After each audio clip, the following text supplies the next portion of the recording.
We had a meeting with the Inspector General of Police on the 23rd of September 2025, precisely on Tuesday this week, where he directed us that we should go back to our command and ensure that we lecture our personnel on everything he has lectured us in Abuja, part of which is to ensure that we respect human dignity and human rights of every citizen, where we carry out our responsibilities such as crime prevention and control in the area of stop and search, in the area of preventing crimes, and another area of detecting crime, that we do it with human face.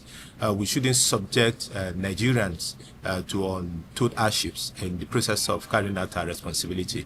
Our personnel have equally been lectured and equally warned to ensure that they don't subject the youth mostly to the issue of bring out your phone, let us search your phone, where there's a report of an incident that have to do with crime.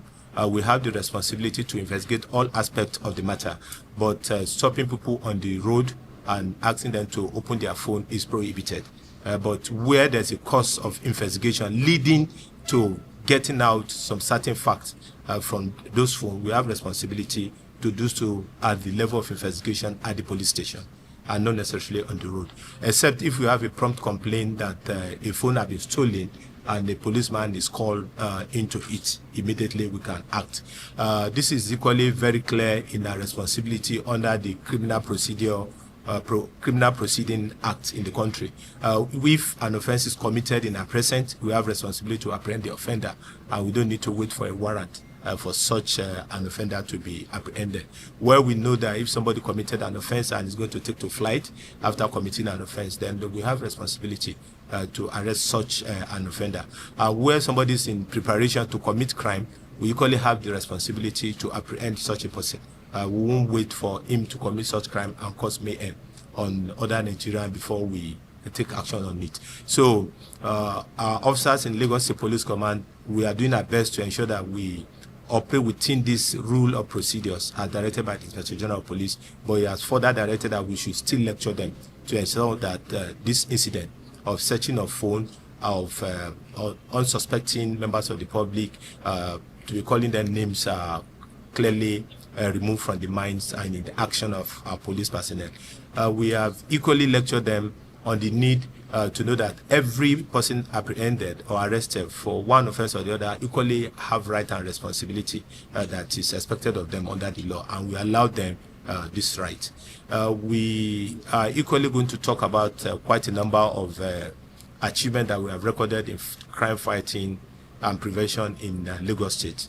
On my resumption of duty, we've introduced a new measures of crime prevention and control in the state, which are yielding positive results. Of recent, there's an incident of a shooting which was captured on CCTV camera of somebody who is a bystander in broad daylight. We have apprehended that suspect and is undergoing investigation. If you allow me to cut off a little bit so that I can read out the names of the suspects. Have you cut off? We apprehended on the 19th of this month. There's a suspect called Samuel John, who was catch on CCTV shooting at an individual in the process of robbing and taking possession of a gold necklace. The gold necklace worth millions of naira. He was apprehended through intelligence-led investigative processes.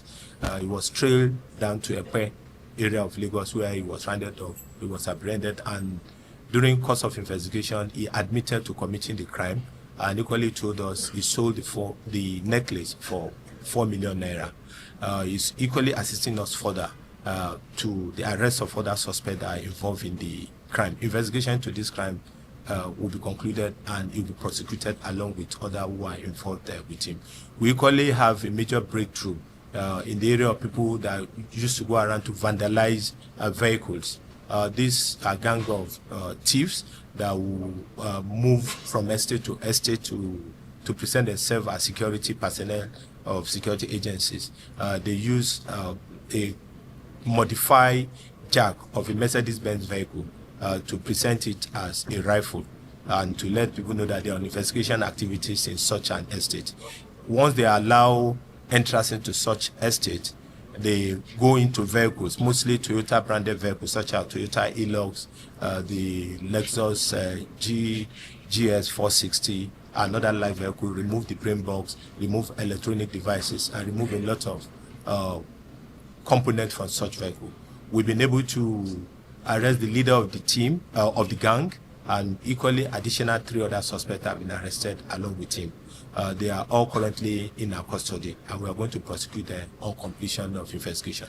But I want to use this opportunity to send a note of warning to estate management and security heads in most of the estate. If anybody comes to your estate under the guise of being a security personnel of any organization, they must have informed the divisional police officer of such an area. So it is for you to find out from the DPO if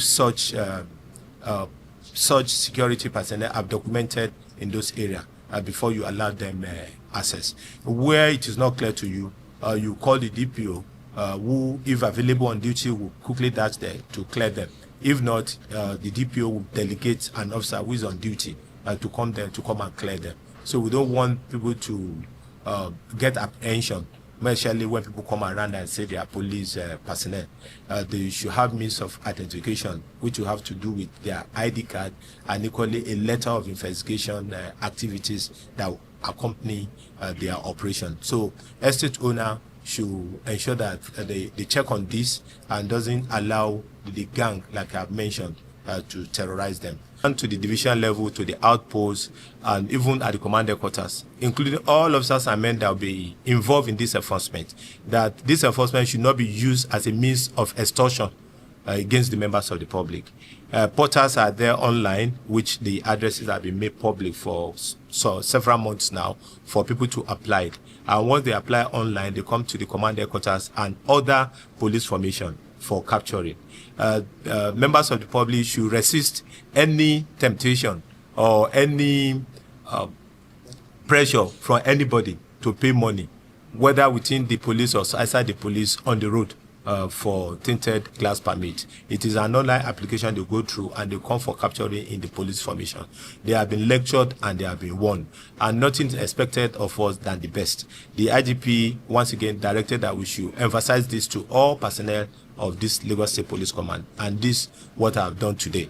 So you are going to see a new brand of behavior in respect of the tinted glass permit enforcement. Where there's any infraction or where it is noticed that any officer of whatsoever rank is asking for money before, during, or after asking you for permit, promptly report through our F line or through the CRU, which the email address will equally be made available to you by the public relation officer. You can equally call my phone line, like I mentioned earlier on. You can call me on 080-3256-9029. If there's anywhere throughout Lagos State that anybody have asked you on the road to bring money because you've not gotten the tinted glass permit, apply online and ensure that you come for capturing at the police formation designated for the capturing of people who are applying for the permit. So nobody will ask you for any money. Where they ask you, you report to us,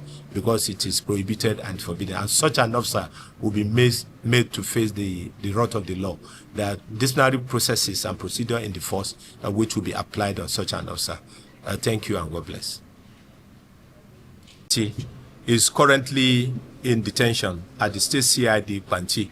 An investigation is being rounded up into the case reported against him, and he will be prosecuted. We want people to not to start tagging any association or any union or any offices to criminal activities. It is not done. Such an individual committed that act by himself and is going to be prosecuted on that.